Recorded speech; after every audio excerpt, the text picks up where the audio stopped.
निकल्याचा phone आला, म्हणला देवाला जायचं आहे. मग काय काढली गाडी, निघाली. ही आपल्या येवलेवाडीची ओळख, पाण्याची टाकी.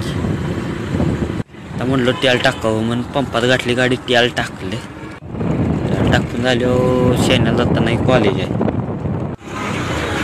काय कॉलेजवरनं पुढं आलो तर इथं धुळे त्या रस्त्याचं काम करायचं चालू. आलो वाटेगावचा स्टँडवर एक काम होतं ते केलं, निघालो पुढं. निघालो बघा, एक आलो करमाळ्यात. शाळा दिसली जिनियाद मंदिरच. हे असं बैल निघाले की रानात काम जनावर राहिले, जनावर चराय निघाले डोंगर. तर इकडं डोंगरभाग सगळा हो, तुम्हाला काय दावत बसत नाही.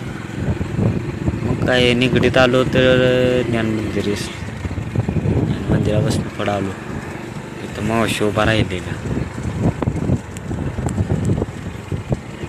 मग काय पुढं आलो, जरा टेकाडाव मंदिर होतं. आलो वर, सिद्धनाथ मंदिर, पाडेवाडी. गाडी लावल्याबरोबर आत गेलो तर शिक्षण घातले. एकदम मस्तपैकी वाटलं. सिद्धनाथच्या नावानं चांगलं.